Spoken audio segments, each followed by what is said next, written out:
আজি অটল বিহাৰী বাজপেয়ীৰ 100 বছৰীয়া জয়ন্তী। আজিৰ দিনটো সুশাসন দিৱস হিচাপে পালন বিজেপিৰ। আজি ভাৰতৰত্ন অটল বিহাৰী বাজপেয়ীৰ 100 বছৰীয়া জয়ন্তী।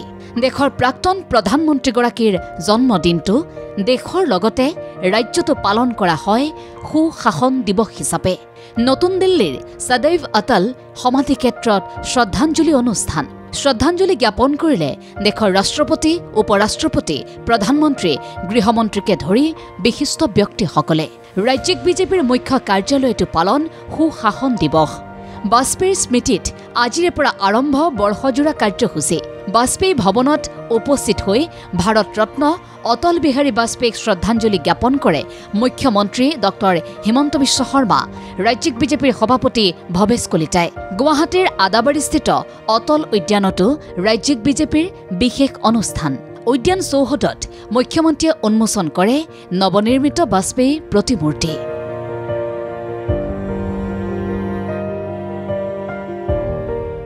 অনুষ্ঠানত ভাষণ প্ৰদান কৰি মুখ্যমন্ত্ৰীৰ মন্তব্য, অসমৰ প্ৰতি সাগৰ সদৃশ অৱদান আছে বাজপেয়ীৰ। প্ৰধানমন্ত্ৰীৰ দায়িত্ব লৈয়েই প্ৰথমবাৰৰ বাবে দেশৰ মন্ত্ৰীমণ্ডলত উত্তৰ পূব অঞ্চল বিকাশ দপ্তৰ, যি আজি ডোনাৰ নামেৰে আমাৰ মাজত চৰ্চিত হয়, সেই ডোনাৰ মন্ত্ৰালয় তেখেতে নিৰ্মাণ কৰিছে। কংগ্ৰেছৰ দিনত এষাৰ কথা কোৱা হৈছিল যে দেশৰ সম্পদৰ ওপৰত প্ৰথম অধিকাৰ সংখ্যালঘু লোকসকলৰ। অটল বিহাৰী বাজপেয়ী ডাঙৰীয়াই কৈছিলে যে দেশৰ সম্পদৰ ওপৰত প্ৰথম অধিকাৰ উত্তৰ পূৰ্বৰ, আৰু সেইকাৰণে বাজপেয়ী ডাঙৰীয়াই সিদ্ধান্ত লৈছিলে আমাৰ দেশৰ যিমান টকাৰ বাজেট হ'ব, সেই বাজেটৰ 10% উত্তৰ পূৰ্বত বিনিয়োগ কৰিব লাগিব।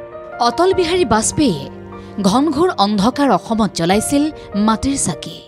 আপোনালোকে কেতিয়াবা ৰাতি ৰাস্তা দি গ'লে পথাৰলৈ চাব, ঘনঘোৰ আন্ধাৰ হৈ থাকে পথাৰবিলাক, আৰু বহুত দূৰত কোনোবাই যদি চাকি এটাও জ্বলাই ৰাখে সেইটোও চকুত পৰে। এখন ঘনঘোৰ আন্ধাৰ, আলফা, NSCN, PLA, NDFB, এই পৰিৱেশৰ মাজত এটা মাটিৰ চাকি জ্বলাই অটল বিহাৰী বাজপেয়ী ডাঙৰীয়াই অসমৰ প্ৰগতিৰ সপোন দেখিছিল।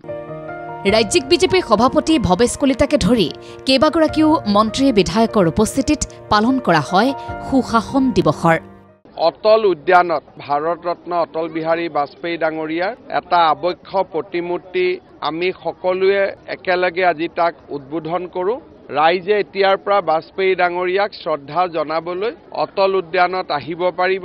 আমি সকলোৱে জানো অটল বিহাৰী বাজপেয়ী ডাঙৰীয়াৰ অসমলৈ এক সাগৰ সদৃশ অৱদান আছিলে। উত্তৰ পূব মন্ত্ৰালয়ে হওক, ভাৰত চৰকাৰৰ বাজেটৰ 10% বাধ্যতামূলকভাৱে উত্তৰ পূৰ্বত ব্যয় কৰাকে হওক, কাৰ্গিলৰ বিজয়ে হওক, নিউক্লিয়াৰ এক্সপ্লশ্যনে হওক, আণৱিক বোমাৰ যি পৰীক্ষা তাৰ বাবেই হওক, অটল বিহাৰী বাজপেয়ী ডাঙৰীয়াৰ জীৱনকাল ভাৰতৰ ইতিহাসৰ এক গৌৰৱ উজ্জ্বল কাল আছিল।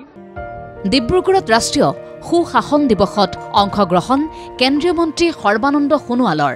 সুশাসনৰ যোগেদি শান্তি, সমন্বয়, ভাতৃত্ববোধ শক্তিশালী কৰি তুলিব পাৰি। এই ধ্যান ধাৰণাৰে অটল বিহাৰী বাজপেয়ী ডাঙৰীয়াৰ তেখেতৰ 3টা কাৰ্যকালত প্ৰধানমন্ত্ৰী হিচাপে 13 দিন 13 মাহ আৰু 5 বছৰ, এই 3টা কাৰ্যকালতে তেখেতে যিখিনি নমুনা দাঙি ধৰিলে, দৃষ্টান্তমূলক উদাহৰণ দাঙি ধৰিলে, তাৰ ফলশ্ৰুতিত আজি আমি সকলোৱে এটি কথা প্ৰত্যক্ষ কৰিছো যে বৰ্তমান আমাৰ দেশৰ আদৰ্শবাদী নেতা, পৃথিৱীৰ সৰ্বাতোতকৈ লোকপ্ৰিয় নেতা প্ৰধানমন্ত্ৰী নৰেন্দ্ৰ মোদী ডাঙৰীয়াই অটল বিহাৰী বাজপেয়ী ডাঙৰীয়াই প্ৰতিষ্ঠা কৰা সেই আদৰ্শকে অনুসৰণ কৰি আজি ৰাষ্ট্ৰখনক শক্তিশালী ৰূপত গঢ় দিয়াৰ বাবে সফলতা অৰ্জন কৰাৰ নিমিত্তে সকলোকে আস্থা আৰু বিশ্বাসত লৈ আগবাঢ়িছে।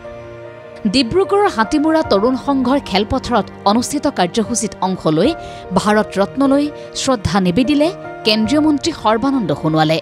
এই পবিত্ৰ ক্ষণত মই বাজপেয়ী ডাঙৰীয়ালৈ মোৰ গভীৰ শ্ৰদ্ধাঞ্জলি জ্ঞাপন কৰিছোঁ, আৰু তেখেতে যিটো সুশাসন ব্যৱস্থা প্ৰৱৰ্তন কৰিছিল, আজি সেই সুশাসন ব্যৱস্থাক শক্তিশালী ৰূপ দিয়াৰ ক্ষেত্ৰত মাননীয় প্ৰধানমন্ত্ৰী নৰেন্দ্ৰ মোদী ডাঙৰীয়াই যি উল্লেখযোগ্য পদক্ষেপ গ্ৰহণ কৰি সমগ্ৰ ভাৰতবৰ্ষতে ইয়াৰ সফলতাৰ প্ৰতিচ্ছবি দাঙি ধৰিছে। তাৰ ফলত ভাৰতবৰ্ষৰ 140 কোটি 84 লাখ লোক উপকৃত হৈছে।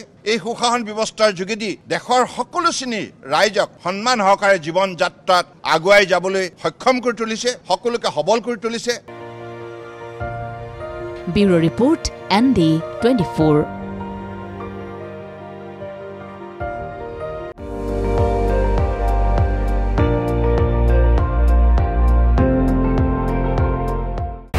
আপুনি চাই আছে ND24, সৰ্বশ্ৰেষ্ঠ নহয় সৰ্বোত্তমৰ দৌৰত।